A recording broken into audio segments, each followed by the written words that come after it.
Down.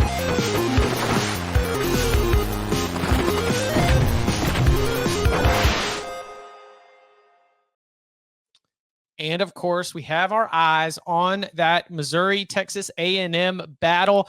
Before we get specifically to Texas A&M, while we've got you here, Gabe, how would you assess Missouri's season so far?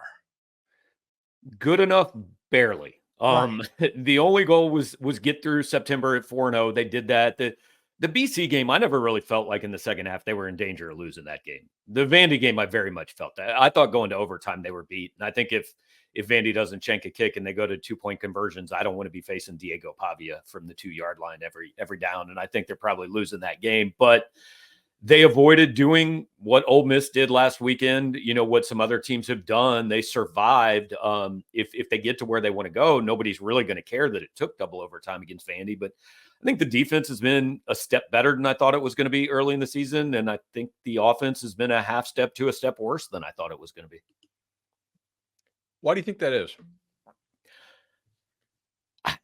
It's hard to say. Like, the numbers, Brady Cook is mostly the same player he's been, right? I think he's missed a few throws. He's hadn't been quite as good this year as last year. So he does need to level up a little bit, but they're running the ball really well. Nate Noel is going nuts. Luther he's not having an unbelievable year by any means, but he missed 2/3 of the Buffalo game because he was sick, and he didn't do anything against Murray State because nobody had to do anything against Murray State. So we're really only talking about 2 games.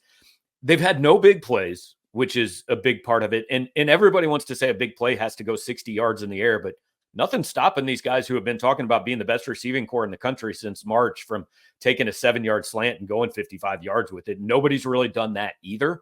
And then, I think the second part of it is, and I've overused this stat so much since I found it 2 weeks ago, they've had 45 drives. They've crossed midfield on 36 of them. And they're still only averaging 4.3 points a game on a drive on those drives. They've attempted 3 more field goals than any team in college football. Their kicker is way too involved in this football team right now, and that's not an insult to him. He has a nice leg, but he should spend a little more time on the sidelines. Which is interesting because A&M, the team they're going to play this weekend, like that's what Mike Elko does. Like, you know what? We're going to play red zone roulette nonstop. Craps, no. Blackjack, no. Elko's up there. He's going to spin red zone roulette every single time. And like, they're going to have to find ways to create explosives with run after catch. Like that to me, when I look at this Missouri team, like everybody's playing them so far back, and Buffalo, I think, did it because they wouldn't get blown out. And BC kind of did the same thing. And obviously Vandy was able to run with the Virginia Tech receivers and press them a little bit, but I don't know they had to, like, that they're going to play that every time. Right. And Vatech receivers are not, what the Missouri, like, can Cook hit these guys in stride so that they can like explode after the catch and not like have to gather? Right. That's kind of when I watched them so far. I'm like, damn, like that's open if it's a better pass and like give them a better chance to take something deep. Like, to me, that's the number one factor in this game. Can Missouri get yards after the catch against A&M? Because you don't get over the top on A&M. Like, nobody's done it really all year. Which, if that's the case, this is the game that Luther Burden needs to show, hey, this is who I really am, right? They've openly talked Biletnikoff, best receiver in the country. I think almost everybody thinks he's a top 15 player in the NFL draft. He's almost impossible to tackle. I mean, he's as good as anybody I've seen at Missouri once he gets the ball in his hands. So this is a game he needs to show that. And definitely part of it's on Brady. Part of it's on the receivers. And you'd like to see him could be a factor. Marquise Johnson isn't going to play in this game. And he's a kid that, like, a lot of people that don't watch Missouri regularly probably don't know who he is, but he averaged 30 yards a catch last year. I mean, he was the kid who caught the fake punt to turn around the Kentucky game. He was the kid who finally caught the long one against Ohio State in the Cotton Bowl, and after the 2.5 worst quarters of offensive football between two teams I've ever seen, and that kind of opened things up. So they don't have him this week. So who is it that they might be able to sneak behind a secondary or break a play? You mentioned you mentioned how they've been taking a step forward defensively this year. It's actually kind of surprising because they're currently first in the country in defensive success rate. They're doing a good job of limiting explosive plays. They're kind of like Texas A&M in that aspect, although they play a different style. What have you seen from them defensively that has caused them to kind of take what's been a pretty tremendous step forward? Yeah, I mean they shut out two really bad football teams to start the year, and that obviously helps the stats, right? But the crazy thing, their defense has faced 215 snaps. On 212 of them, they're giving up 3.3 yards of play. Then on 3 of them, they've given up 21 points in like 200 yards. It's like the bad plays have been so catastrophically bad that it actually makes the defense look worse than it is. I think down to down, this defense has been borderline elite. I think they've been really good, and they have had 3 absolutely awful plays that they've given up half the points they've surrendered on the season. So if they can teach the cornerbacks that, hey, it doesn't really matter what happens with the quarterback in the backfield because you're 30 yards away from him and you can't do anything about it anyway, just go cover your guy. I think they've got a chance to be a pretty good defense also because I think they only play one good offensive football team this year. And I don't think they're playing one this weekend. Yeah. Do you have a Connor Wegman, Marcel Reed, fork in the road there in terms of how you think Missouri might be able to defend one versus the other? So it's funny. I had Bud on our show yesterday morning to kind of announce we're coming to the site, and he says, "Hey, I think Connor Wigman could be back, and I think he could play for A&M." So we go to Eli Drinkwitz's press conference yesterday, and his opening statement is just gushing about Marcel Reed and what he's done for this A&M offense, and all. And so I said, that makes me think that you were 100% convinced Marcel Reed's the starter. Are you prepared also for Connor Wegman and what happens if he plays? Eli looked at me like this was the dumbest question he'd been asked at all. He said, this is purely semantics. I know they have him at the top of the depth chart. It's a game Mike Elko's playing. He's not going to play. Marcel Reed, they built the entire offense around Marcel Reed. They're moving the ball. They're winning games. There's no way he plays. So that either means he 100% believes that, or he wants Mike Elko to think he has not prepared 1 second for Connor Wigman and he wants Connor Wigman in the game. If I'm Missouri, I would love to see that kid in the game because I know what he was supposed to be. And I also watched him play Notre Dame, and that was a borderline disastrous quarterback performance. Gabe, have you ever seen Princess Bride? You know what? There's like 3 movies I've never seen that everybody's okay. always offended. I've never seen, and that's one of them. Yeah, it seems like it's like, but you think that I would put the poison in your drink, but then you think you put the poison in my drink, and then you like, right. Again, this is what Mike Elko and Eli Drinkwitz are doing right now. They're like they've each galaxy brained their way into preparing for every single possible quarterback scenario. I love college football coaches when it comes to that kind of stuff. They spend all week doing it, and then 2 drives in, everybody knows everything everyone else is doing. Yes, exactly. Is there do you think Drinkwitz would prefer Reed though? Because when I think about it, Missouri has faced 3 run-first quarterbacks. Pavia, Castellanos at Boston College, and then I can't really pronounce the Buffalo kid's name, but he's certainly not throw first. So, they've seen a lot of reps of. UConn kind of they shut them out or come pretty close to it. So, they've seen a lot of rushing quarterbacks this year.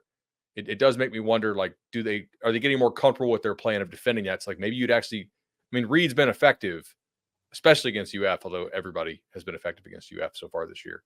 I kind of wonder about that. Yeah, it's definitely been a storyline here. Somebody asked Drinkwitz yesterday, and he just kind of laughed and said, "Yeah, this is just what every week is now." But also, isn't that kind of what college football is? I understand there are degrees of mobility. Not everybody's Jalen Milroe, but how many college quarterbacks are any good that aren't a threat to take off and do something with their legs? Like Brady Cook is not a runner, but you have to be aware of his running ability when you play Missouri. And I think most guys are like that. So I don't know that it makes a big difference for Missouri which quarterback they play. I think probably the biggest difference in this week versus other weeks is the other guys on the offense should be more capable of making plays than BC's guys were, than even Vandy's guys were. Like whoever's at quarterback, he should have a few more weapons and a few more guys that can maybe help him out. How confident are you in Missouri's rebuilt offensive line to block A&M? Because those guys turned it on in the second half against Arkansas in a major way. I think it's the matchup of the game. Armand Membo, right tackle, Marcus Bryant, left tackle, Nick Scorton, and I know they've got other big guys, but obviously Scorton's the main guy you got to worry about. Mimbo is I think he's a guy that a lot of people think he's a guy that could go to the NFL after this year if he wants to. He's probably a guard in the NFL rather than a tackle, but he's been a 3-year starter, really good player. Marcus Bryant's going to be interesting because nobody at Missouri or fans weren't all that concerned when Javon Foster and Xavier Delgado left last year. I mean, they spent 2.5 years trying to replace Xavier Delgado at left guard. And then Javon Foster, 4th round pick of the Jaguars, good, solid player, but nobody was panicking. And everybody said, oh, we got this all AAC guy from the portal. And it's what we do with the portal, right? Oh, it's the new shiny toy. We love him. Well, what happens if that guy comes in and he's a really good AAC player, but he's not an SEC player? And I'm not saying that's Bryant yet, but everybody just handed him the job and thought, hey, we're good. And I'm not 100% sure that's true yet. So I think that's probably the biggest matchup. And there's a big debate. I think Missouri's offensive line has been better than a lot of people think. Hadn't been elite, but I looked it up after the Vandy game. Brady Cook's getting pressured less than all but like 4 or 5 quarterbacks in the SEC. Like, he has not actually been under that much pressure.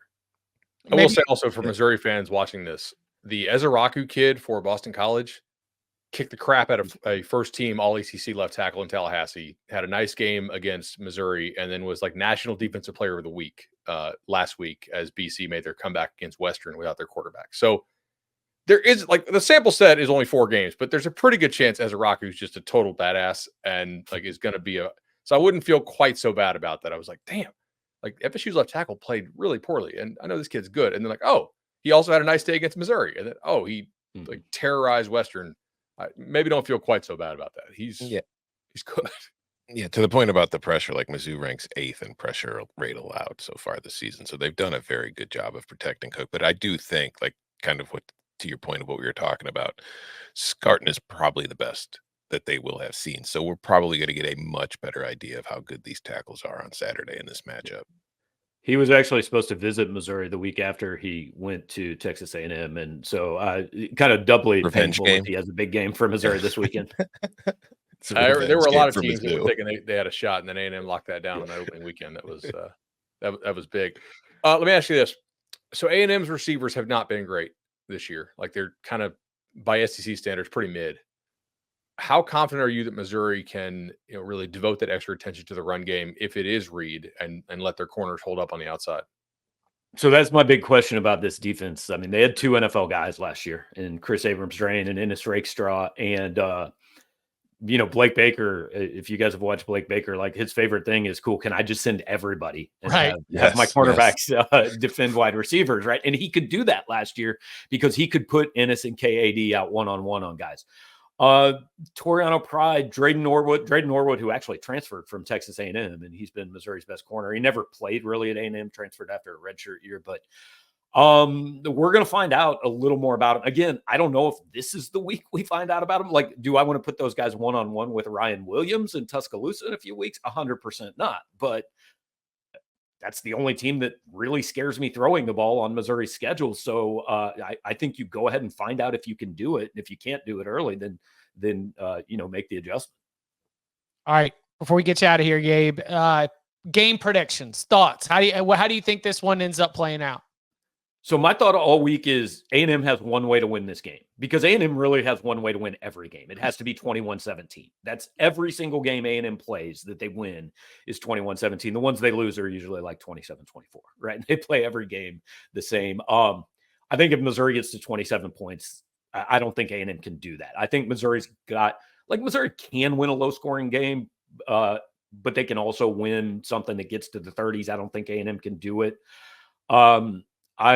This might be super unpopular. I know it will be in College Station, but they don't like me anyway already, so it's fine. I think the Kyle Field home field advantage is actually fairly significantly overrated. I don't think it's like the toughest place to play in college football. They're 26-22 at home against Power 5 teams since joining the SEC. They're 34-1 against non-Power 5 teams, so good for that. But Missouri's won quite a few games down there, honestly. I think Missouri gets this done, something in the neighborhood of like 27-21. I think it's another one where Missouri fans would like some relief at some point in the fourth quarter, and probably won't get it this week, but I think Missouri wins. Gabe, appreciate it, man. What You run any kind of specials or anything for people to sign up? We are through the end of tomorrow, at least. It's not up to me how long it lasts, but at least through the end of tomorrow, 75% off. It's I just keep saying you don't even have to skip the fancy coffee. Just skip the cheap coffee once a month and you'll pay for it.